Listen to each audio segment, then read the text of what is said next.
Hello മച്ചാമാരെ, ഇപ്പം നമ്മൾ ഡെയിലി വർക്കിൻ്റെ വീഡിയോ ആയിട്ടല്ലേ വരുന്നത്. അപ്പോൾ എന്നാൽ നമ്മുടെ കൊല്ലംകോട് ആറാട്ട് കണ്ടല്ലോ. അപ്പോൾ നമുക്ക് ആ ഒരു വീഡിയോയിലോട്ട് പോവാം. ഓക്കെ, അപ്പോൾ വീഡിയോ കാണുക, എല്ലാവരും അപ്പോൾ നമ്മുടെ പാലക്കാട് സ്റ്റൈലിലുള്ള പൊറോട്ടങ്ങളെയും കാര്യങ്ങളൊക്കെ ഉണ്ടായിരുന്നു. പിന്നെ നമ്മൾ വീണ്ടും അങ്ങോട്ട് മുന്നോട്ട് നടന്നു പോയി. അപ്പോൾ നമ്മൾ കൊല്ലംകോട് രാജകൊട്ടാരം കാണാനായിട്ട് ഫ്രണ്ടിലോട്ട് പോകാം. നമ്മുടെ പിള്ളേർ കാര്യങ്ങളെല്ലാവരും ഉണ്ട് കേട്ടോ. അപ്പോൾ നമ്മൾ എല്ലാ പിള്ളേരും കൂടിയാണ് പോകുന്നത്. പക്ഷേ കയറുന്ന എൻട്രൻസിൽ നല്ല തിരക്ക് കാര്യങ്ങൾ, നല്ല പൊടി കാര്യങ്ങളെല്ലാം ഉണ്ട്. ഇതാണ് എൻട്രൻസ്. അപ്പോൾ നമ്മൾ ഉള്ളിലോട്ട് കയറി.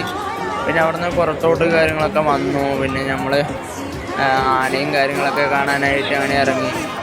അപ്പോൾ ആന കാര്യങ്ങളും പഞ്ചവതിയൊക്കെ നല്ല രസമുണ്ട് കേട്ടോ കാണാൻ. അടിപൊളി പരിപാടിയായിരുന്നു. ഇപ്പോൾ നമ്മൾ കാര്യങ്ങളൊക്കെ കണ്ടായിരുന്നു. അടിപൊളി പരിപാടിയാണ്. ആനകളൊക്കെ അടിപൊളിയായിട്ടുണ്ട്. അപ്പോൾ 7 ആനയുണ്ട്. അടിപൊളി പരിപാടിയാണ് കേട്ടോ കാണാനൊക്കെ. നിറയെ ജനങ്ങളും കാര്യങ്ങളൊക്കെ ആയിട്ട്. പക്ഷെ എല്ലാ വർഷത്തെമാരെയും ഈ വർഷം വലിയ പരിപാടി കാര്യങ്ങളൊന്നുമില്ല. കുറച്ച് പരിപാടി കാര്യങ്ങളൊക്കെ തന്നെ ഉള്ളൂ. അപ്പോൾ ഇതോടെ നമ്മുടെ ബ്ലോഗ് നമ്മൾ നിർത്തണം. അപ്പോൾ ബാക്കി അടുത്തൊരു വീഡിയോയുമായിട്ട് കാണാം. അപ്പോൾ ഓക്കെ, അപ്പോൾ എല്ലാവരും വീഡിയോ സപ്പോർട്ട് ചെയ്യണം, ലൈക്ക് ചെയ്യണം.